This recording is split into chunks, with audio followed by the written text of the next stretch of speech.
중일 갈등 사이에서 중국은 단기적으로 큰 타격을 받겠지만 중국에도 없는 게 아니기 때문에 만회를 할 수가 있다. 전 세계적으로 중국이 가장 큰 카드로 쓸 수 있는 게 잖아요. 그러면 사실 경제적 전면전이다. 거기까지는 서로 잃는 게 너무 많기 때문에 장기화되는 것은 결국 양측에 바람직하지 않다. 그러면 한국한테 반사이익이 오는 거 아니냐. 우리 거를 쓰게 만드는 경쟁력을 확보한다면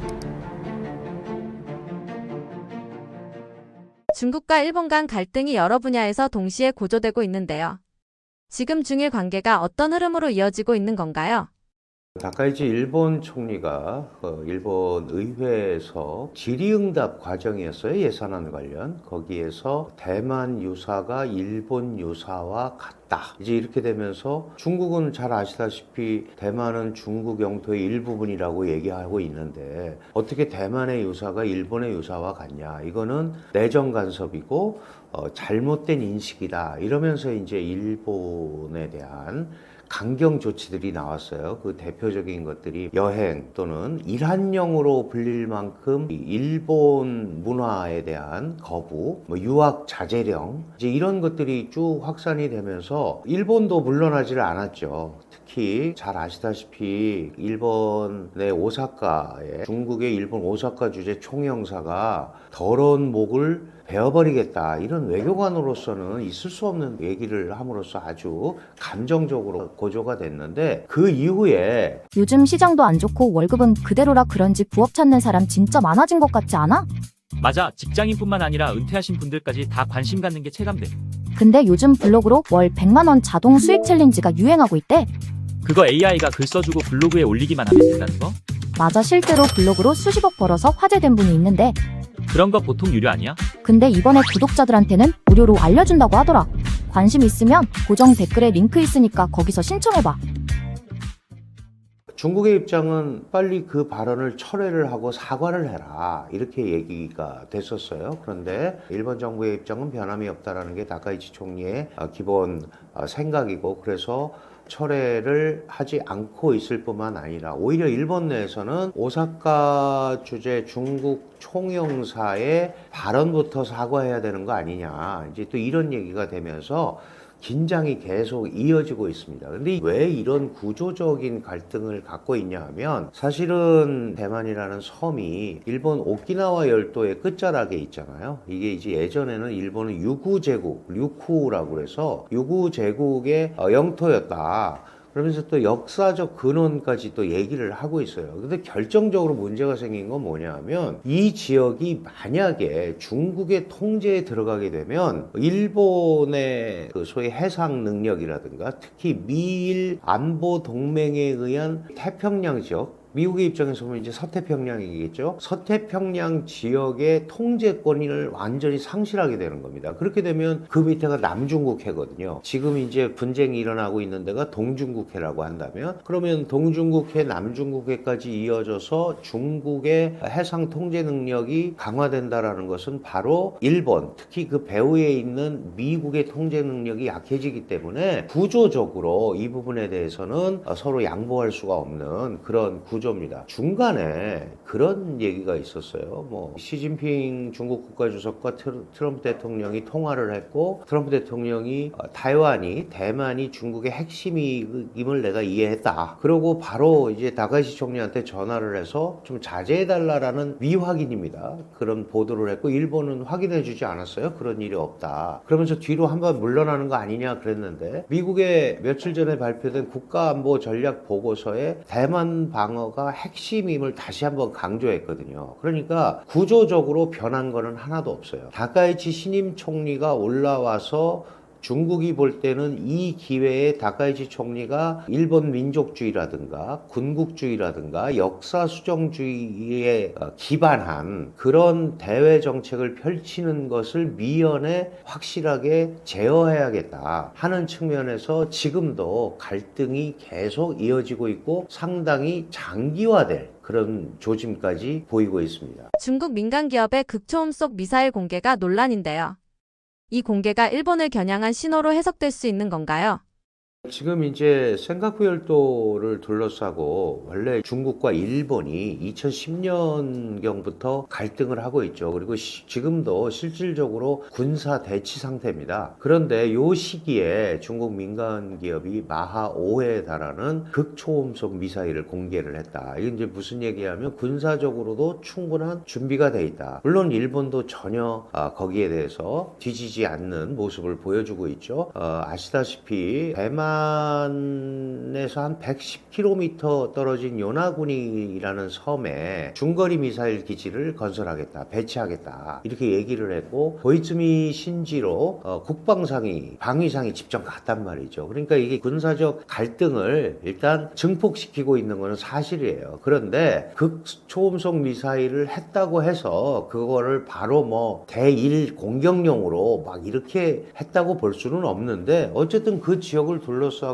서로 중국과 일본이 군사적으로 대비가 돼 있다, 준비가 돼 있다라는 거를 강조를 하고 있는 거는 사실입니다. 근데 이제 민간 기업이 미사일을 공개한 거기 때문에 물론 이제 다 군사 기술이기 때문에 정부의 통제를 받고 있지만 이거가 뭐 직접적으로 어느 일방을 공격하기 위한 거라고 볼 수는 없지만 군사적으로도 특히 최근에 중국의 군사적 확장 이런 거와 관련해서 철저하게 준비를 하고 있다라는 의미 뭐 이런 거를 그렇게 받아들일 수 있을 거는 같습니다. 중국 해경이 일본 어선을 퇴거시킨 사건이 또 발생했는데요.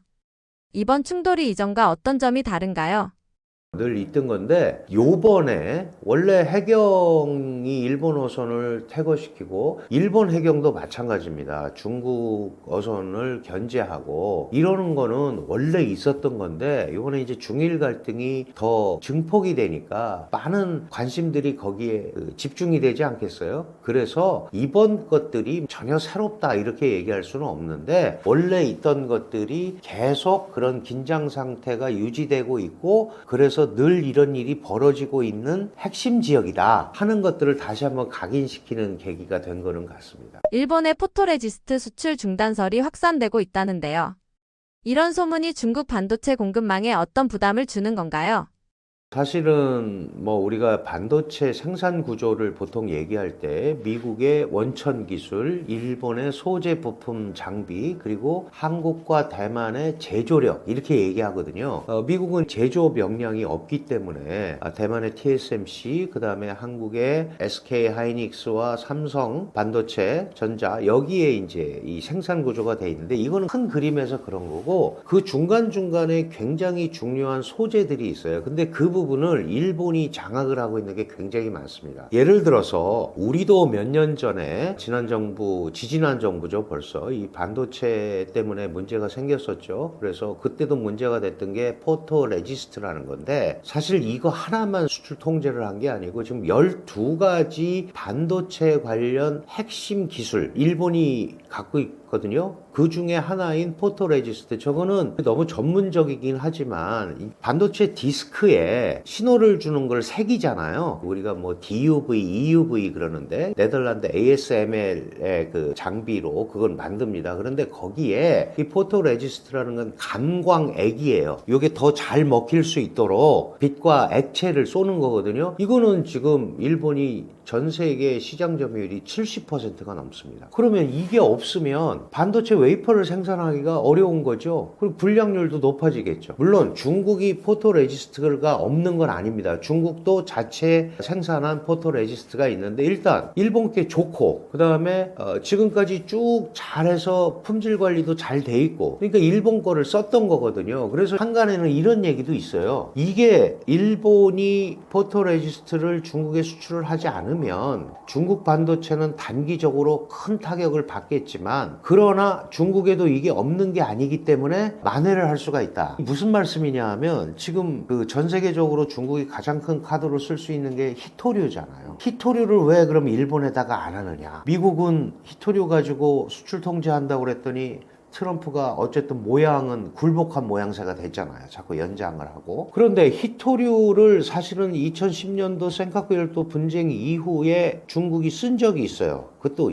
중단을 한 건 아니고요. 준법 수출을 한 거죠. 이게 건당 이렇게 들어오면 그걸 전부 허가를 해서 하나씩 선적을 하니까 아주 쉽게 예를 들면 당시에 3일이나 4일 만에 물건이 오면 그냥 관행대로 해서 3, 4일 만에 보냈거든요. 근데 그게 준법 수출을 하게 되면 대개 45일쯤 걸립니다. 45일 걸리면 지금 조립하고 막 완성품을 생산하는 단계에서 차질이 오잖아요. 근데 일본이 그 당시만 해도 중국산 히토류를 한 80% 넘게 중국산 히토류에 의존하고 있었는데 그 과정을 겪으면서 50%대로 떨어뜨렸거든요. 그러니까 이게 전혀 중국산 히토류가 없다고 그래서 안 되는 건 아닙니다. 뭐 베트남에도 있고 다른 나라에도 있으니까. 다만 시간이 걸리는 거죠. 마찬가지로 포토레지스트도 당장은 중국 반도체 공급망에 엄청난 폐해를 끼칠 수 있지만 조금 장기적으로 보면 이것도 오히려 자립을 강화해 주는 게 아닌가라는 시각도 일본 내에서 있어요. 그러니까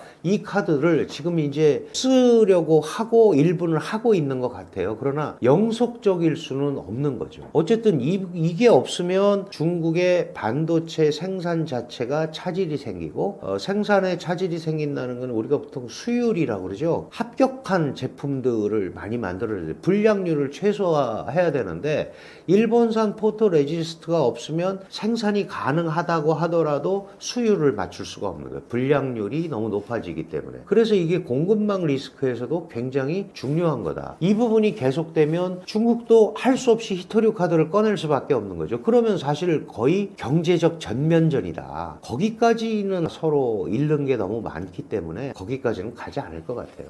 일본과 중국의 경제 전쟁은 어느 선에서 마무리될 것으로 보시나요?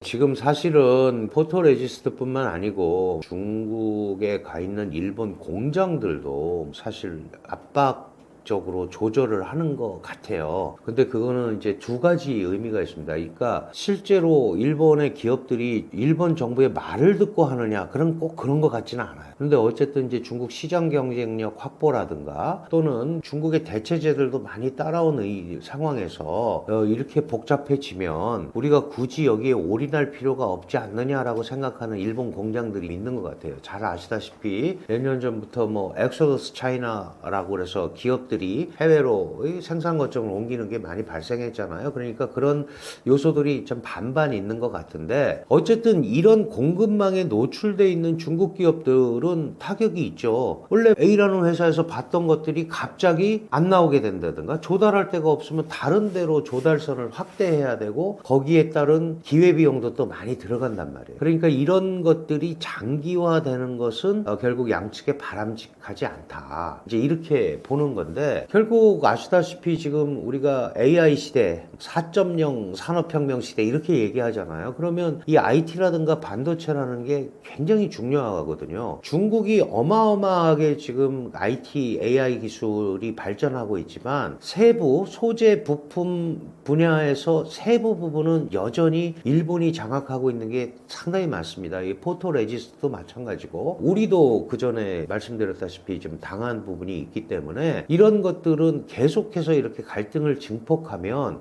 이게 공급망 확보 차원에서 상당히 불편해질 수가 있는 거죠. 이게 자칫 잘못하면 이제 한국같이 이런 경우가 있죠. 중일 갈등 사이에서 그렇지 않아도 미중 사이에서 힘들었는데 중국과 일본까지 갈등이 나니까 이걸 어떻게 해야 되는 거야. 싸움은 말리고 흥정은 붙이라고 그랬다. 근데 그렇게 해서 우리가 들어갈 게 별로 없어요. 지금 문제는 이런 흐름이 장기화된다면 이게 결국 중국 경제에도 좋을 게 없고 일본 경제에도 좋을 게 없죠. 그러면 한국한테 반사이익이 오는 거 아니냐라고 얘기하시는 분들도 있어요. 실제로 일본 소재부품 기업이 문제가 생기니까 대체제로서 한국의 소재부품, 그 다음에 중국이 일본에 대해서 여행 자제령을 내리니까 한국으로 많이 온다. 그 분명히 그런 일종의 풍선 효과 같은 게 있는 거죠. 다만 그게 영속적일 수는 없는 거죠. 그런다고 그래서 그게 계속 우리한테 오는 건 아니란 말이죠. 그러니까 이럴 때일수록 냉정하게 바라보면서 우리 거를 쓰기 쓰게 만드는 경쟁력을 확보한다면 그거는 플러스 요인이 충분히 될 수 있습니다. 그러나 이 자체가 너무 기회 요인으로 작용한다라고 과도하게 해석할 필요는 없다. 중국과 일본의 갈등도 이게 서로 끝을 보고 너 죽고 나 살자로 가기는 굉장히 어려운 구조다. 서로 얽혀 있기 때문에 벌써 그런 것들이 나오잖아요. 정부끼리는 싸우지만 일본의 뭐 의원연맹이라든가 의회 이 민간 기구에서는 서로 방문도 하려고 그러고, 그 다음에 안정적으로 중국 내에 있는 일본 기업을 방문해서 생산 활동이 이루어졌으면 좋겠다, 이렇게 수습하려는 모습도 보이거든요. 그러니까 큰 틀에서는 어쨌든 텐션을 가지고 갈등 요소를 가지고 뭔가를 만들어 가지만 내부적으로는 서로 움직이려고 한다. 그건 왜 그러냐 하면 국제경제에서, 국제시장에서 경제력이 사라지면 사실은 대접을 못 받아요. 중국도 이렇게 오늘날 세계적 국가가 돼서 이러는 거는 중국 경제가 세계 경제에서 차지하고 있는 포션이 있기 때문에 그런 거 아니겠어요? 마찬가지로 일본도 같습니다. 그러니까 이 양측이 경제 부담을 느낄 만큼 군사 안보적으로 대치가 되면 이거는 동아시아 전체의 안정성에도 영향을 끼칠 수밖에 없다. 특히 우리같이 북핵과 북한으로부터의 위협을 마주하고 있는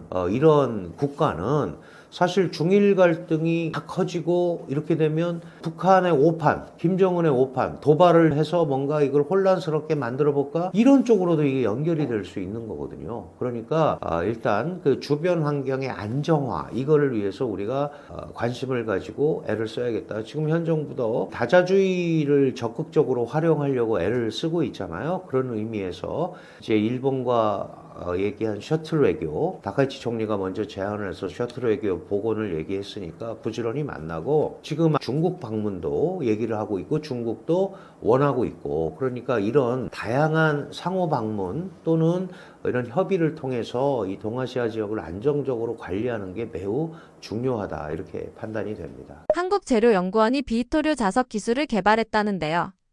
이 시도가 한국 경제 안보에 어떤 의미를 주나요? 사실은요, 히토류라는 게 희귀 금속류잖아요. 17개 원소로 돼 있는 거니까 저거를 17개를 다 갖고 있는 나라는 제가 알고 있기로는 중국, 몽골 그 정도밖에 없다고 합니다. 그러나 몇 개씩은 다 여기저기 흩어져 있죠. 근데 이 히토류라는 게 예전에는 그렇게 중요하지 않았어요. 왜냐하면 저걸 이제 쓸 데가 별로 없었으니까. 근데 이제 IT, 반도체 이런 게 발전하면서 뭐 연구 자석을 만든다거나 이런 거 하는데 이 희귀 금속류가 필요하거든요. 근데 이거는 예전에는 역시 미국이 혼자 다 관장을 했었습니다. 미국 밖에 과학기술이 이 히토리를 쓸 만큼 발달한 나라가 별로 없었어요. 그런데 그 이후에 이제 과학기술이 발달을 하는데, 저 히토류는 말 그대로 희귀 금속류고 저게 덩어리로 존재하는 게 아니고 여러 광물이나 흙 속에 원소 상태로 있는 거예요. 그러니까 그 원소들을 뽑아내서 예를 들어서 덩어리를, 입자를 만들어야 되는 거거든요. 이 입자를 만드는 과정에서 어마어마한 환경오염이 일어난다. 그러면은 미국 같은 국가가 환경오염을 감수하면서 저거를 안 하려고 한 거죠. 근데 중국은 개혁개방 이후 이후에 세계적인 제조업 국가라든지 뭔가 이렇게 경제적으로 발전을 하려니까 사실은 중국이 초창기에는 전 세계 각종 공예 산업을 다 받아들였어요. 그걸 다른 나라에서 안 하려고 하는 거를 저임금과 땅이 넓고 그러니까 조금 환경 오염을 감수하면서도 한 거죠. 그 중에 하나가 히토류예요.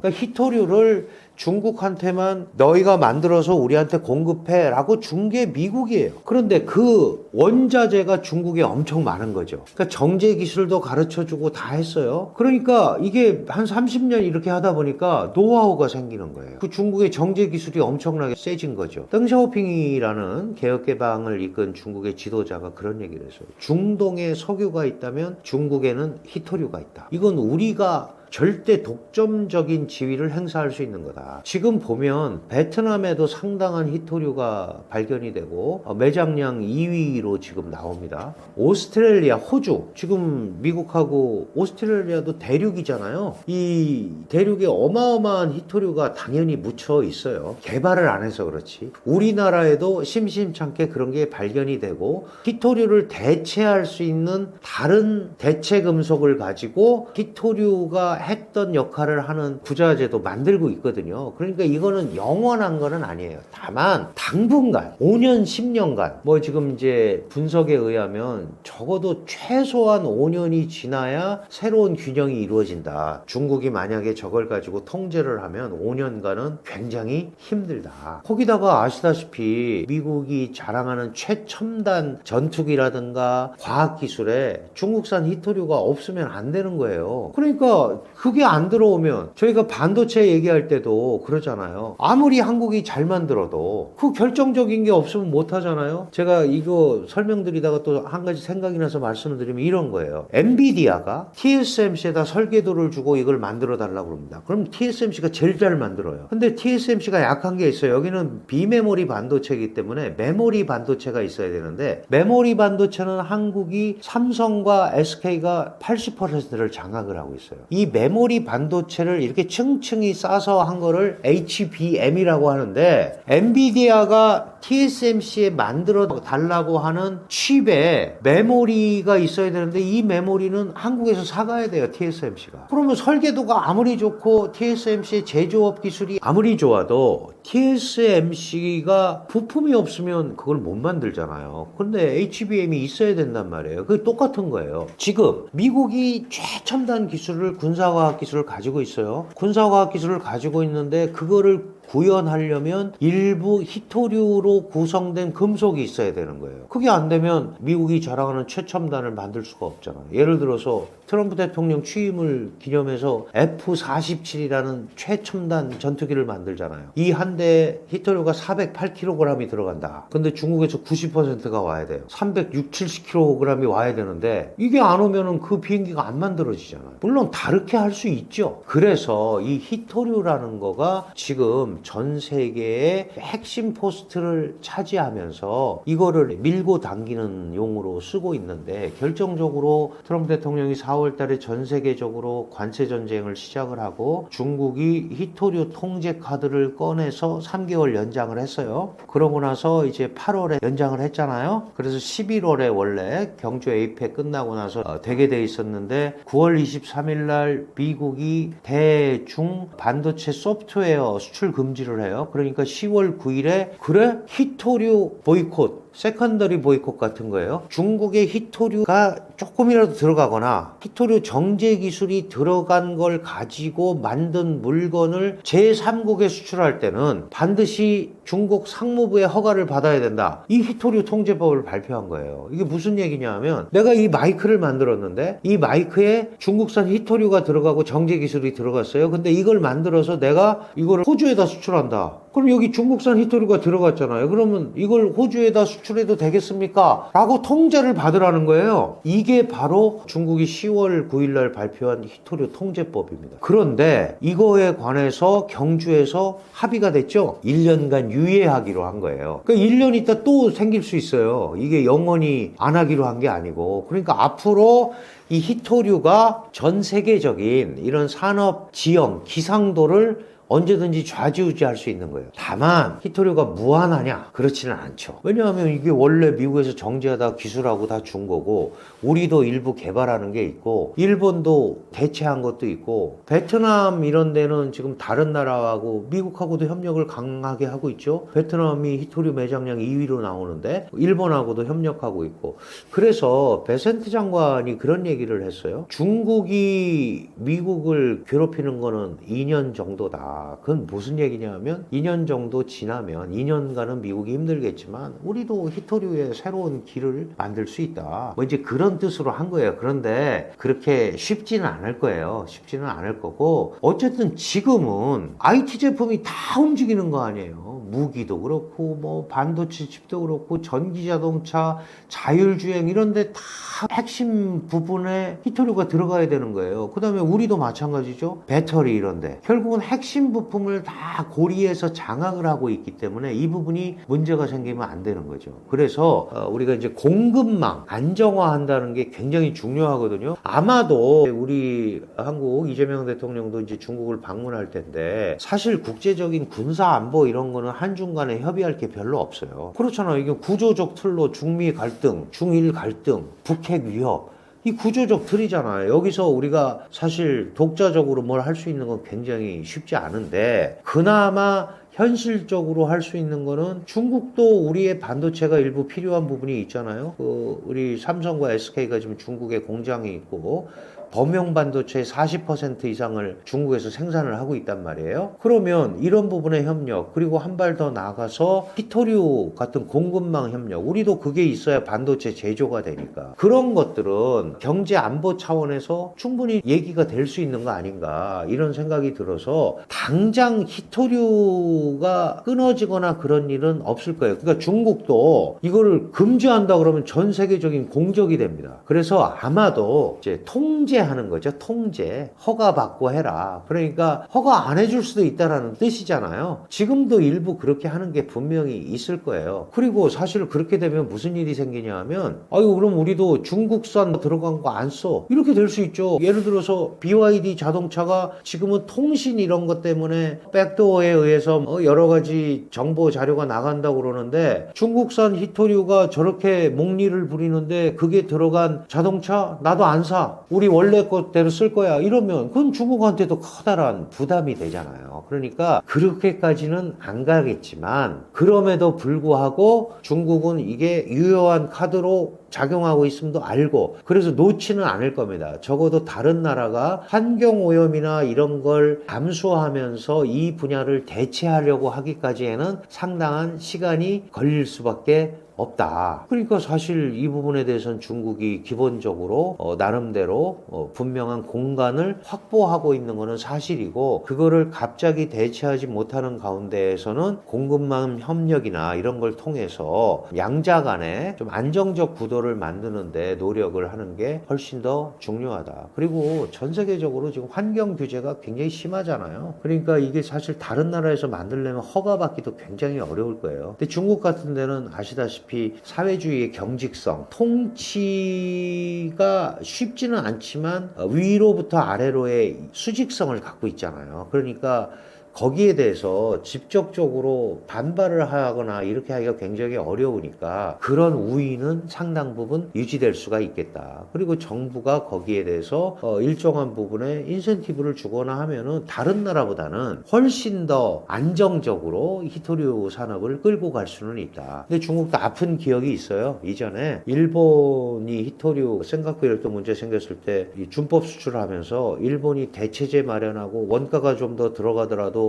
다른 데서 갖고 온 적이 있습니다. 베트남이나 이런 데서 원가는 올라갔지만 그래서 일부 중국의 히토류 광산이 도산한 적도 있어요. 그래서 그거를 전부 국가가 나눠서 통합적으로 관리합니다. 더 쉬운 예로 하나 들을까요? 요소수 문제 기억나시죠? 석탄 생산하다가 나오는 요소에다 물 탄 게 요소수예요. 그런데 중국이 탄소 중립을 선언하고 화석연료 채굴을 최소화하면서 이제 할당량이 들어갔고 그러다 보니까 요소수가 안 나왔잖아요. 그리고 우리가 요소수 대란을 겪었어요. 그러면 요소수가 안 나오면은 그러면 우리는 전혀 못 움직였느냐? 아니죠. 호주에서 수입을 해서 다변화했습니다. 그러니까 돈이 좀 더 들어가고 시간이 걸리는 것뿐이지 그게 전혀 대체제가 없는 건 아니거든요. 그러니까 중국도 일본에 대해서 히토류 카드를 정말 쓸까? 머뭇거릴 수밖에 없는 거죠. 미국도 마찬가지고. 미국도 지금 그런 거에 대해서 호주하고도 맺었죠. 말레이시아하고도 히토류 협력 맺었죠. 일본하고도 히토류 협력 맺었죠. 이게 중국의 압박이 강해져 오면 대반중 히토류 공급망 동맹이 형성될 가능성이 되게 높다. 그러면은 다른 나라들이 뭉쳐서 움직이게 되면은 중국도 쉽지는 않을 거다. 다만 단기간에 최근 앞으로 몇 년 내 이거가 어렵고 전문가들이 볼 때 5년에서 8년은 걸린다니까 그 정도까지는 되지만 그러면 5년 8년이 되게 먼 것 같지만 또 금방 가요. 그죠? 그러면은 어느 정도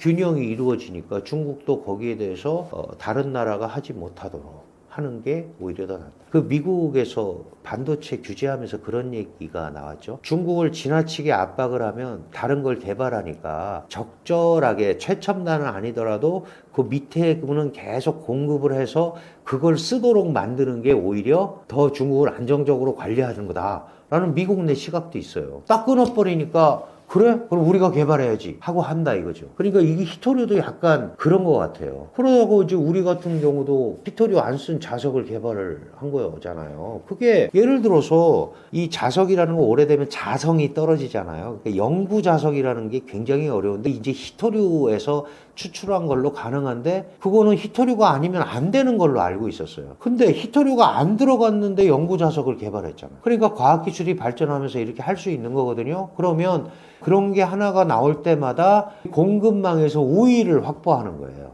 공급망에서 우위를 확보한다는 거는 21세기 이런 시기에 있어서 경제 안보에 대해서 강력한 버팀목을 제공해 주는 거다. 이렇게 본다면 그래서 과학기술 경쟁이 앞으로 계속 벌어질 수밖에 없는 거죠. 히토류가 매우 중요하긴 하나 이게 완벽하게 전 세계를 다 통제하기에는 시간적으로 단기적으로는 지금의 패턴이 갈 수 있지만 장기적으로는 그렇게 어렵다. 다만 우리도 그거를 보완할 수 있는 거를 만들기 위해서 개발하기 위해서 엄청난 노력을 경주해야 된다. 뭐 대체 시장도 개발하고 이런 거가 이런 최근의 히토류 분쟁을 보면서 볼 수 있는 큰 핵심 사항이 아닌가 생각을 합니다. 홍콩 화재 이후 반중 정서가 다시 거론되고 있습니다. 중국과 홍콩의 상황이 어떻게 변하고 있는 건가요?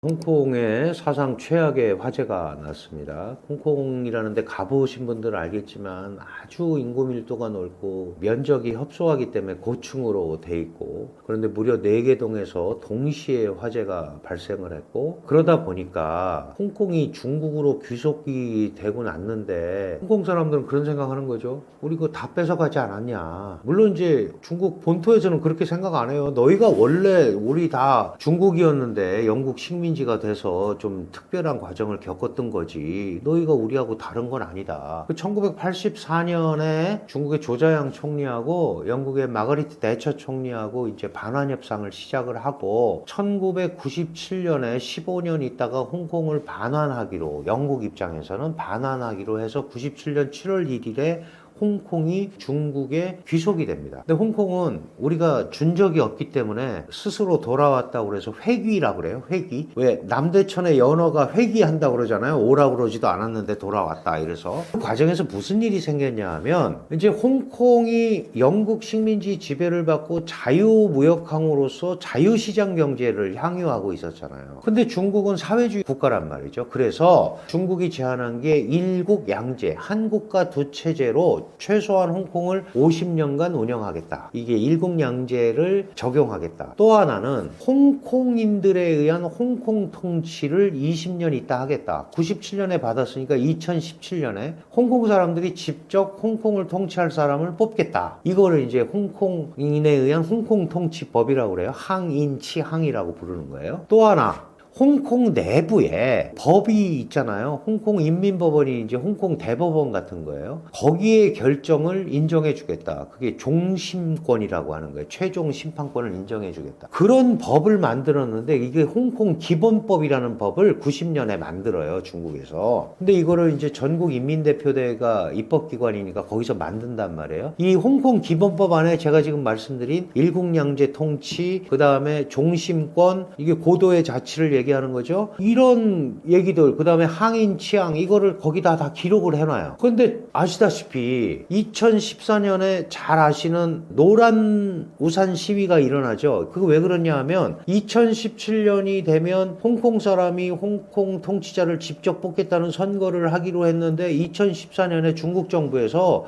아직 홍콩은 때가 안 돼서 2017년에 안 하겠다 그런 거예요. 그랬더니 학생들이 들고 일어난 시위가 노란 우산 시위입니다. 강력히 진압이 됐죠. 그러고 나서 무슨 문제가 발생하냐면 2019년, 2020년 동안 그 유명한 2019년에 홍콩 인구가 750만인데 400만이 길거리로 쏟아져 나온 홍콩 송환법 시위라는 게 있었어요. 홍콩 행정부가 송환법, 그러니까 홍콩에서 범죄자가 체포를 하면 중국에 가서 재판받게 하겠다. 중국과 관련이 있는 법은. 그러면 일국양제가 아니잖아요. 이쪽 제도에 의해서 움직여야 되는데. 그러니까 홍콩 시민들이 이게 뭐냐. 그래서 데모를 한 거예요. 그래서 그 해에는 실패했어요. 그런데 그 다음에 중국 전국 인민대표대회에서 법을 만들어 버립니다. 홍콩 보안법. 니네가 안 해? 그럼 내가 만들게. 그래서 반국가 선동, 국가 전복행위 이런 거는 최장 무기징역, 징역 30년 이렇게 취하게 돼 있는 거예요. 그러니까 그 보안법이 통과됐을 때 그 전에 400만 명이 길로 나왔으니까 이것도 데모하러 나오겠다 그랬는데 1000명도 안 나왔어요. 왜? 지금 하다가 걸리면 징역 30년인데 누가 나오겠어요? 그러고 나서 홍콩의 민주사회가 와해가 됐습니다. 제가 이 얘기를 왜 이렇게 장황하게 설명을 드리냐 하면 홍콩 시민 입장에서 한번 보세요. 니네들이 하고 싶은 거 다 하지 않았냐. 홍콩인에 대한 홍콩 통치도 2020년에 법을 만들었어요. 애국자가 홍콩을 통치해야 된다라는 법을 만들었어요. 그럼 애국자가 누구냐?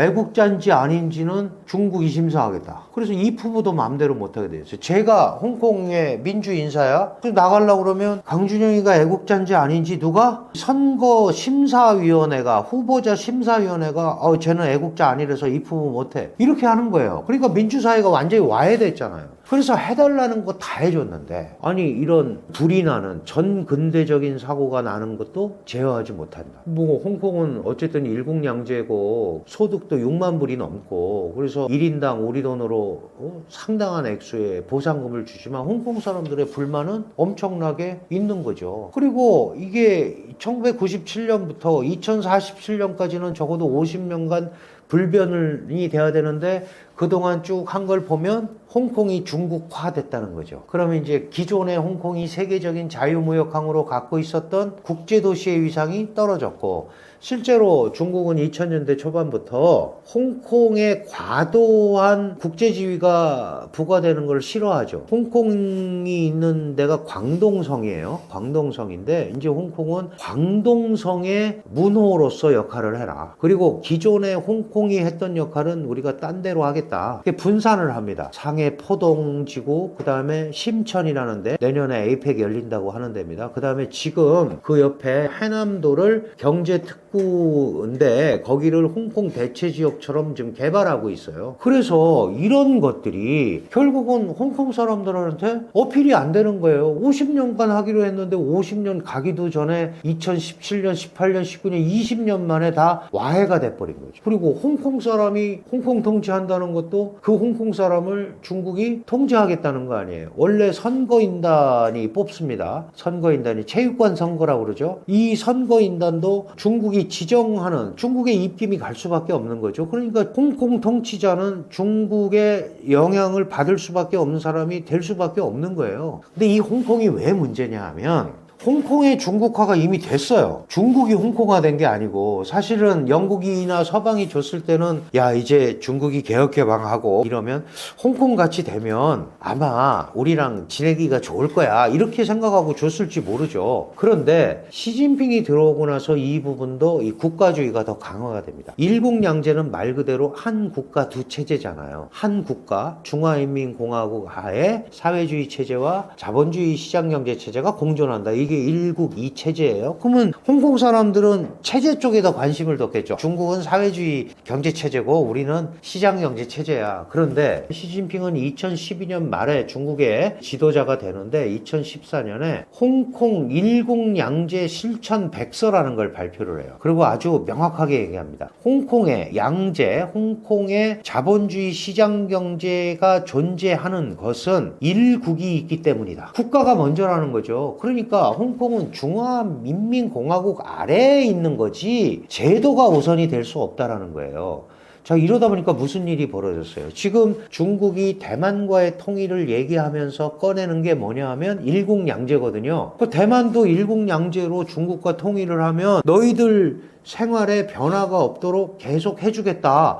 라는 게 지금 중국의 입장인데 홍콩을 보세요. 홍콩을 보니까 아니 이게 결국은 중국화 되는 거잖아요. 그럼 갈 수가 없는 거죠. 그러면 중화인민공화국이라는 국가 하에 제도를 쓰다가 결국은 다 흡수돼 버리는 이런 제도가 가는 거잖아요. 그래서 사실은 차잉원이 두 번째 선거를 할 때 사실은 그 당시에 국민당 후보가 앞서고 있었어요. 압도적으로 앞서고 있는데 홍콩 사태가 일어나면서 그 당시 민주진보당이 그 카드를 꺼낸 거라. 봐라 홍콩. 지금 국민당은 중국과 잘 지내자고 그러는데 저 잘 지낸다는 홍콩이 결국은 중국화되지 않느냐. 홍콩이 대만의 미래다. 이걸 캐치프레이즈로 딱 들고 나옵니다. 그러면서 역전이 돼서 그래서 차이잉원 그 여자 총통이 두 번째 당선이 되는 거거든요. 그러니까 지금도 일국양제는 받아들이지 않겠다는 게 대만의 입장이에요. 그러면 중국 입장에서는 홍콩에 일국양제를 하고 마카오에도 일국양제를 하고 있거든요. 지금 마카오는 99년에 돌아왔습니다. 중국의 폼으로. 홍콩이 97년에. 여기에는 어쨌든 워낙 강력한 공권력이 통제를 하니까 꼼짝을 못 하는데, 그러면 이거를 가지고 압박적으로 대만에 대해서 일국양제를 해서 될까? 거기에다가 대만은 지금 미국과 대만 관계법이라는 거를 가지고 있고 2022년에 타이베이 법이라는 것도 만들었고, 이때는 무려 무상으로 지원해서 미국의 무기를 구매하는 이런 거를 하고 있거든요. 그러니까 미국도 대만을 포기할 생각이 없는 거예요. 트럼프 대통령이 말을 안 한다고 그래서 미국의 전략이 바뀐 거나 그런 건 아닙니다. 트럼프 대통령은 한 번도 지금 대만을 군사적으로 보호해줘야겠다라는 표현을 한 번도 한 적이 없어요. 그렇다고 해서 미국의 서태평양, 남중국해, 동중국해 전략이 변한 건 아니거든요. 그러니까 결국은 일국양제를 대만이 받아들이게 만드는 게 중국의 목표인데, 이게 지금 홍콩의 케이스를 보면 대만이 받아들일 수가 없잖아요. 그러니까 이 틈에 대만은 미국과의 관계 강화를 통해서 중국을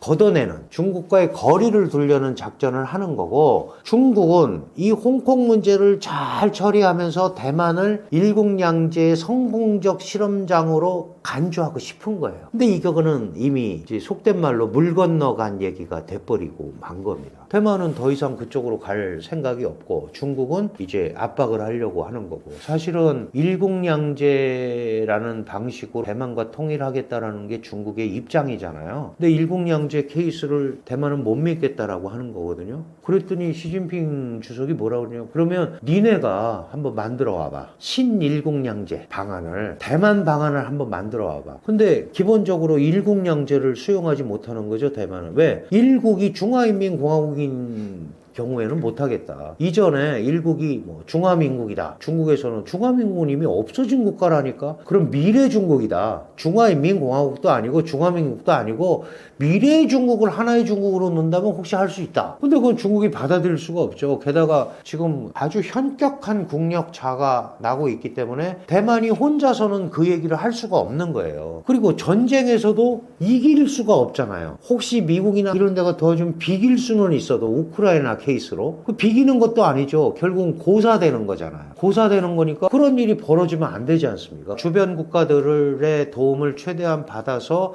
안정적으로 중국과의 관계를 설정하는 거, 이게 지금 대만의 목표죠. 근데 국민당은 조금 더 중국과의 안정적인 관계 설정이 중요하다라고 하는 거고, 민진당 지금 현재 지도부는 결국은 우리를 집어먹으려고 하는 거니까 그런 거가 뻔히 보이는데 그 중국하고 어떻게 협조를 하냐. 거리두기로 가는 게 당연한 거다. 이걸 가지고 지금 대만도 극심하게 분열이 돼 있습니다. 극심하게 분열이 돼 있고, 그래서 이런 것들은 해마다 대만의 지방선거라든가 의회선거, 총통선거를 두고 계속해서 나타나는 현상일 수밖에 없다. 어느 둘 중에 하나가 완전히 무릎을 꿇고, 아니면 시진핑이 진짜 의도하는지는 모르겠지만 무력으로 점령한다면 모를까. 그 전까지는 이런 흐름이 계속 갈 수밖에 없다. 우리도 그렇잖아요. 뭐 북한에 대한 인식이 어떠냐를 둘러싸고 계속 대북 정책 이걸 둘러싸고 총 대선이나 이런 거에 향배가 바뀌는 것처럼 대만도 그렇게 갈 수밖에 없다. 그래서 이거는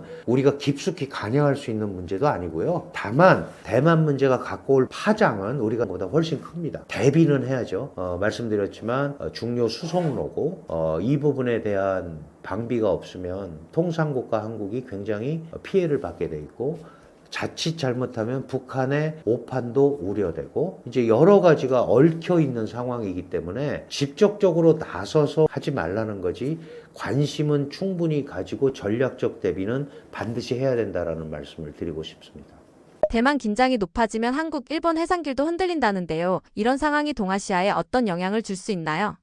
사실은 대만 해협이 주요 수송로 SLOC라고 그래서 국제무역통상에 있어서 아주 주요 수송로입니다. 예를 들면 우리나라와 일본의 중동 지역에서 수입하는 원유의 80%가 대만 해협을 거쳐서 들어와요. 물론 대만 해협이 없으면 저 뒤로 돌아 들어오면 되죠. 그게 필리핀의 마스 해협이라는 데인데 그러면 뭐 시간도 오래 걸리고 물류의 안정성도 떨어지고 그래서 이 지역이 굉장히 중요하고 특히 한국이 아시다시피 통상국가잖아요. 그러면 우리나라는 대개 98% 정도의 물류가 바다로 운반이 됩니다. 그 중에 45%가 대만 해협을 지나서 유럽, 아프리카 쪽으로 가요. 그러니까 어마어마한 해양 수송 부분을 책임지고 있는 해상길입니다. 여기가 흔들리면 당연히 동아시아의 경제는 물론이고 안보에도 상당히 영향을 끼치게 되죠. 특히 물류 같은 경우는 이게 우리나라의 석유 비축분이 보통 5일분밖에 안 된다고 그래요. 그럼 나흘만 수입이 안 되면 한국은 석유가 없어요. 일본도 마찬가지입니다. 물론 이제 다른 분야에서 들어오는 것도 있고 저쪽 위쪽에서 들어오는 것도 있고 뭐 있을 수 있지만 우리는 석유 자원이 없는 국가로서 80%를 의지를 하고 있으니까 그리고 수출길이 또 막히니까 마찬가지로 그쪽에서 들어오는 수입도 막히잖아요. 그러니까 이런 것들이 전체적으로 아시아 지역에 굉장히 큰 위기를 불러올 수 있다. 이런 점에서 해상의 수송로 2차원이 굉장히 대만 해협이 중요한 데다. 그래서 우리가 대만 해협의 안정과 평화가 중요하다고 얘기를 하는 것도 대만 해협이 당연히 중국과 대만 양측을 마주보고 있는 해협이잖아요. 대만 해협이라고 부르는 데가. 그런데 우리가 얘기하는 건 국제주의 원칙이에요. 지금 이 현 상태가 평화적으로 유지되는 것이 가장 중요하다. 그런 의미에서 대만 해협의 안정과 평화를 강조를 하는 거거든요. 안 그러면 우리도 직접적 피해자가 될 수가 있으니까. 또 하나는 대만에서 혹시 충돌이 생긴다면 이제 문제가 생기죠. 충돌이 생기면 지금 미국이 우리한테 동맹 현대화 라는 거를 한미동맹 현대화를 얘기하고 있고 한미동맹 현대화의 핵심은 주한미군을 미군이 원하는데 쓸 수 있게 했으면 좋겠다라는 거예요. 아주 간단하게 얘기하면 우리는 주한미군을 역시 대북 방어 북한으로부터의 억지력 확보에 최대한 초점을 맞추고 있지만 미국은 동아시아 전체를 보고 있는 거거든요. 그러니까 대만의 긴장도가 높아지고 무력 충돌의 위험이나 이런 게 생긴다면 일본은 이미 선언을 했어요. 자기네가 가겠다고. 일본은 8개 미국 기지가 있고 우리는 평택에 1개 기지가 있는데 뭐 어떻게 갈지는 모르겠으나 미국이 그런 걸 원할 수 있다. 이제 이 차원에서 보면 대만의 긴장이 높아지는 거는 경제적으로나 군사 안보적으로나 우리한테 상당한 파장이 올 수밖에 없다. 이렇게 얘기를 할 수 있습니다. 일본이 대만 문제 개입 가능성을 더 자주 언급하는데요. 이런 입장 변화가 나타나는 이유는 무엇인가요? 일본은 소위 전쟁을 할 수 없는 국가죠. 그래서 평화헌법이라는 거를 갖고 있어요. 2차 대전의 패전국으로서 전수방위 체제입니다. 그러니까 전문 수비만 하는 군대예요. 그래서 자위대라고 얘기하잖아요. 그런데 2015년에 아베 정부 때 뭘 했냐 하면 집단 자위권이라는 걸 만들었어요. 집단 자위권. 일본의 안보가 어떤 특정한 문제에 의해서 영향을 받게 되면 집단적 자위권을 행사할 수 있다. 일본은 평화헌법을 갖고 있으니까 혼자 못하잖아요. 그러니까 이 집단이라는 거는 미일 동맹을 얘기하는 거예요. 그러니까 미국이 여기에 같이 들어와야 된다. 그래서 일본에 영향을 끼치는 불안 요소를 제거해야 된다. 사실은 2015년에 만든 안보법이에요. 일본의 국가보안법인데 안보법인데 이 얘기를 꺼낸 거예요. 집단 자위권을 행사할 수 있다. 이게 이제 다카이치 총리가 질의응답을 하는 과정에서 이렇게 얘기가 나온 거예요. 우리 일본의 근처 해역에서 중국의 군함들이 왔다 갔다 하면 어떻게 할 거냐 그랬더니 그럼 우리도 출동해야지. 우리도 집단 자위권을 행사해야지. 이러다가 이제 이게 약간 꼬인 거거든요. 그러니까 다카이치 총리 입장에서도 아니 내가 원래 그 말을 하려고 한 건 아닌데 이게 너무 크게 불거진 거예요. 다만 다카이치 총리는 민족주의 강경파죠. 우리한테도 그 전에 모진 말을 많이 했어요. 위안부라는 건 건 존재하지 않고 돈 때문에 그런 거고 독도는 일본 땅이고 다케시마의 나를 더 크게 해야 된다 이런 얘기 하잖아요. 신사참배도 하고요. 그러니까 그런 면에 대해서는 이제 강성인데 자기가 이제 총리가 됐으니까 그런 건 조금 자제하려고 하는 건데 문제는 이런 집단 자위권 행사 가지고는 일본이 약간 성에 안 차는 거죠. 자기네가 직접 뭔가를 하고 싶은 거예요. 그러려면 헌법을 고쳐야 돼요. 전쟁할 수 있는 나라로. 그걸 이제 보통 국가라고 해요. 보통 국가는 전쟁 공격받으면 해야 되잖아요. 그러니까 일본은 어쨌든 이후 여하를 막론하고 지금은 자위대로서 스스로를 방어하는 데 초점을 맞추고 있지만 장기적으로는 자기도 공격 능력을 가져야 된다라고 생각을 하는 거죠. 특히 그걸 어디에다 갖다 댔냐면 내가 이러고 일본이 이러고 있는 사이에 중국의 군사력은 계속 커지고 있다. 그러면 아시아 지역의 헤지모니에 있어서 일본이 결정적으로 밀리지 않느냐. 그래서 사실은 일본도 방어라고 얘기하기에는 그 수준을 넘어서는 군사력 팽창을 계속하고 있었습니다. 일본에도 경항공모함이 이미 2개나 있고요. 일본의 해상 자위대는 세계 3위 정도의 군사력으로 평가받고 있어요. 엄청나죠? 그러니까 미국, 중국 다음에 일본인 거예요. 그러니까 이 중국하고 일본하고 해상에서 분쟁이 생긴다고 그럴 때 중국이 이긴다는 아무런 보장이 없죠. 그래서 어쨌든 이렇게 군사력을 증강하고 있고 특히 나카이치 총리 들어서고 나서는 약속을 했죠. 국방비 올리겠다. 그리고 우리도 원자력 잠수함 갖고 싶다. 특히 한국은 지난번에 한미정상회담에서 원잠 핵추진 잠수함 얘기가 승인이 났다 이러니까 일본이 더 조바심이 난 것 같아요. 그래서 최근에 더 그 얘기를 하고 있거든요. 그러니까 궁극적으로는 큰 틀에서 일본이 자체 방위 수준을 넘어서는 군사력을 갖고자 하는 게 일본의 기본 생각이다. 이거를 중국은 역사에 대한 반성 없이 군국주의의 길로 다시 가려고 한다라고 해서 강력히 견제를 하고 있는 이런 상황이 지금 계속 반복되고 있다 이렇게 보시면 될 것 같습니다. 대만에서 충돌이 일어나면 한국도 영향이 있다는데요. 어떤 분야에서 가장 직접적인 변화가 예상되나요?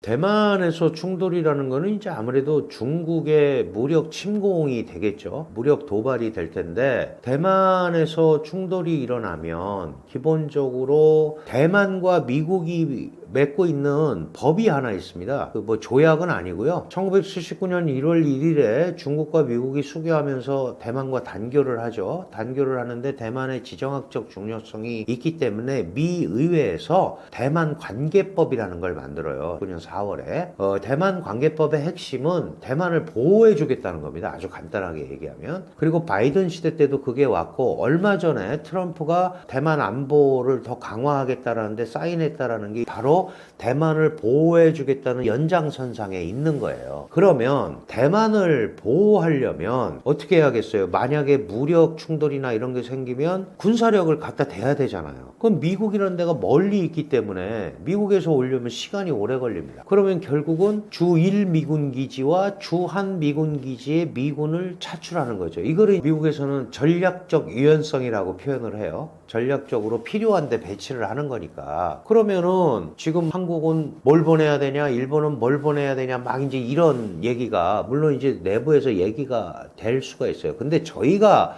가장 우려되는 거는 대만에서 충돌이 일어나서 관심이 그쪽으로 쏠리고 주한 미군을 비롯해서 이런 데 대해서 뭐 일부 변화가 일어나면 김정은의 오판이 있을 수 있다는 거죠. 저쪽으로 갔으니까. 김정은의 오판이 있을 수 있다. 그럼 신경을 아무래도 상대적으로 덜 쓸 수밖에 없잖아요. 중국은 대만과의 전쟁 또는 이 침공, 공격 여기에 초점을 맞출 거고 미국은 대만을 보호해줘야 된다고 그랬으니까 거기에 관심을 가질 거고 그렇다면 일시적으로 한반도에 공백 상태가 올 수밖에 없지 않느냐. 그러면은 특히 김정은이 지금이 찬스다라고 생각할 수도 있는데 물론 이거는 그냥 그 큰 그림에서 그렇다는 거고 북한이 그렇게 한다고 해서 우리가 질 이유가 하나도 없잖아요. 그래서 그거는 이제 말 그대로 오판이 될 수밖에 없게 돼야 되는 거고, 그렇다면 우리가 그나마 최근에 다행이듯이 한국의 K방산이라는 게 상당한 효과를 거두고 있고, 기술력도 최첨단의 기술력을 보유하고 있고, 다만 이제 우리가 대표적인 비대칭 전력으로 분류되는 핵이라는 게 없잖아요. 근데 핵을 쓰면은 뭐 공멸한다는 걸 다 알고 있으니까, 그렇다면은 그런 준비를 차근차근 해서 오판을 하지 못하도록 만드는 게 매우 중요하다. 그래서 결국은 그런 일이 안 벌어져야겠지만, 그런 문제가 생기면 우리한테 생기는 주한미군의 공백이 김정은의 한국 도발을 이끌어낼 수도 있기 때문에, 그것이 그런 상황이 되더라도 한국이 전혀 안보 태세에 문제가 없다라는 것을 계속 발출을 하고 준비를 하는 게 더 중요하다, 이렇게 판단을 합니다. 미일 대만 협력이 강화되는 가운데 한국은 어떤 방향의 외교 안보 전략을 준비해야 하나요?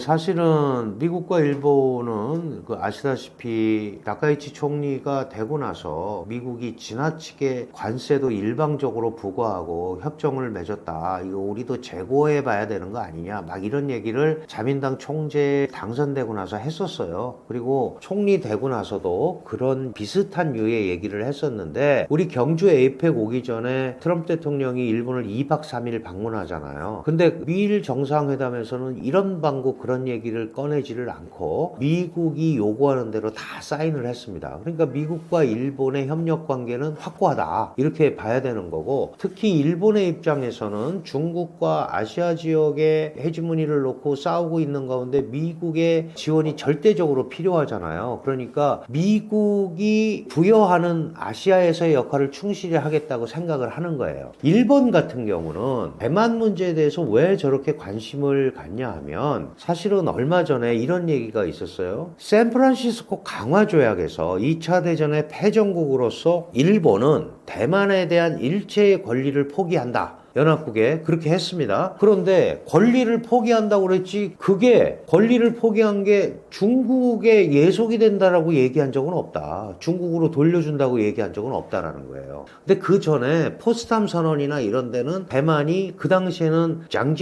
장개석의 중화민국이었거든요. 거기에 준다고는 돼 있어요. 그런데 샌프란시스코 강화조약에는 내가 대만에 관한 권리를 포기한다고 그랬지 언제 그게 중국 거라고 그런 적이 있느냐, 그러면서 사실 소유권, 주권론을 다시 들고 나왔어요. 그러니까 중국은 또 이거를 결정적인 도발 행위로 보는 거죠. 그러면서 여기가 청나라 시대 때부터 뭐 중국의 영토였고 또 다시 역사 논쟁으로 들어갔어요. 그게 무슨 의미냐 하면, 그러면 대만은 어쨌든 1945년에 이제 일본 패망한 다음에는 중화민국이 접수를 했어요. 중화민국이 접수를 했는데 1949년에 중화인민공화국이 수립이 됐잖아요. 그리고 중화민국이라는 데는 마오쩌둥한테 진 국민당이 대만으로 넘어온 거예요. 그래서 지금 대만은 중화민국이 아직도 대만에 있다라고 주장을 하는 겁니다. 그런데 중화민국은 1949년에 이미 멸망돼서 없는 나라다. 중화민국의 법통 지위를 중화인민공화국이 이어받고 있다. 그래서 전 세계 중국의 유일한 합법 정부가 중화인민공화국이다. 이게 하나의 중국 원칙이에요. 그럼 이제 일본이 여기에 대해서 약간 애매한 태도를 보였잖아요. 지금 나카이치 총리가. 물론 우리도 한중 수교 성명에서 뭐라고 얘기했냐 하면, 중화인민공화국이 중국의 유일 합법 정부이고 대만이 중국의 영토라는 중국의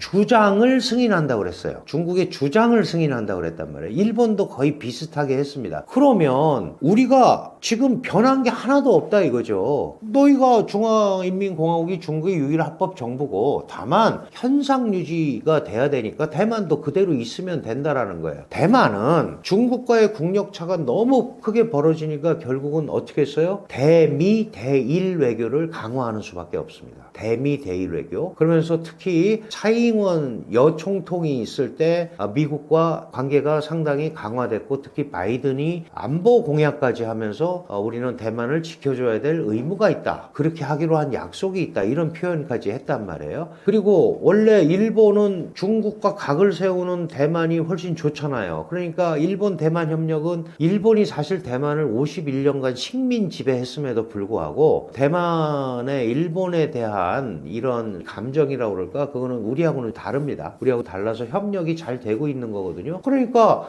대만으로서는 자기네들의 뒷배가 필요한 거예요. 자기들이 국제사회에서 또는 대만 문제가 국제화되지 않으면 자기들을 보호해 줄 데가 하나도 없는 거죠. 그런데 마침 미국, 일본 이렇게 나서니까, 특히 대만이 무엇보다도 TSMC라는 세계적인 반도체 기업을 통해서 파운드리의 거의 70%를 생산하고 있기 때문에 세계적인 주목을 받고 있잖아요. 그러니까 대만은 그 부분 대미 외교, 대일 외교 강화 쪽으로 갈 수밖에 없는 거다. 그러니까 이번에도 일본 뭐 후쿠시마 오염수 문제 때문에 문제가 많았는데, 이 중국은 저 수산물 수입한 거를 또 금지시켰잖아요. 대만 총통이 그 초밥을 먹는 거를 보여주고, 대만 내부에서도 문제가 많아요. 뭐하러 그런 걸 해서 또 중국의 심기를 불편하게 만드냐. 그냥 넘어가도 될 일을. 근데 그만큼 대만은 미국과 일본이 필요한 거예요. 국제화돼야 되는 거예요. 대만 문제가 국제적으로 많이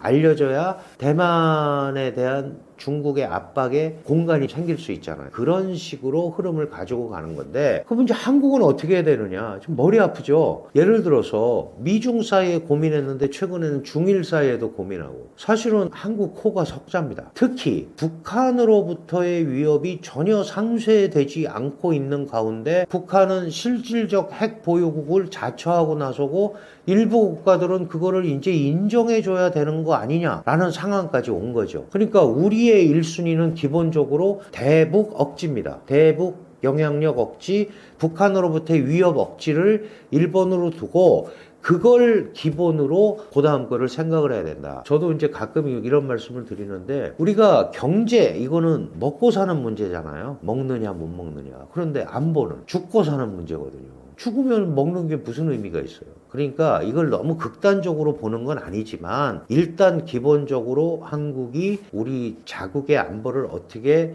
절대적으로 방어하느냐를 1번 선에다 놓고 그 다음 작전을 짜는 게 우리 외교안보 전략의 기본이 되겠죠. 그렇다면 핵심 이익 중에 핵심 이익 아니겠어요? 한국으로서는 안전의 확보, 거기로부터 방향을 출발하면 된다고 생각을 합니다. 저는 이제 중국 공부를 수십 년간 하고 있는데요. 사실 이 세상에는 극단적인 건 없는 것 같아요. 미중이 막 싸우려고 하다가도 결국은 타협점을 찾고, 마찬가지입니다. 중일도 마찬가지고, 사실 남북도 그렇잖아요. 그러니까 이런 상황에서는 자기 힘을 기르는 수밖에 없습니다. 바깥을 보고 일희일비, 미국이 우리 편일까 중국이 우리 편일까, 그 편일 수는 있어요. 그러나 거기도 상황에 따라서 바뀌는 거예요. 그래서 절대성을 부여하지 말고 우리가 하는 거를 차근차근 해나가는 게, 그리고 그런 급변 사태도 적어도 한국이라는 이런 중견국 입장에서 보면 주변으로부터의 위협 때문에 한국이 뭐 속된 말로 엎어지거나 그럴 경우는 상대적으로 적어졌잖아요. 그러니까 우리가 이런데 틈틈이 우리의 경쟁력, 산업에서는 산업 경쟁력, 제조업 경쟁력, 국방 안보에 있어서도 강력한 억지력, 이런 것들을 충분히, 그 원잠 같은 경우가 대표적인 케이스겠죠. 그런 것들을 해나가는 게 필요하다. 그래서 너무, 얼마 전에 저도 이 프로에 와서 시진핑 실각설에 전 세계에서 대한민국만 그렇게 몰입이 돼가지고, 그거는 사실 확인되지도 않은 걸 가지고 너무 에스컬레이팅이 돼서 확대 해석이 됐거든요. 그런 게 이렇게 빠져들지 않는 것들을 조금 우리가 공부를 하고 파악을 한다면 금방 짐작을 할 수 있는 것들이거든요. 이제 그런 의미에서 접근을 해주셨으면 좋겠다, 그런 생각이 듭니다.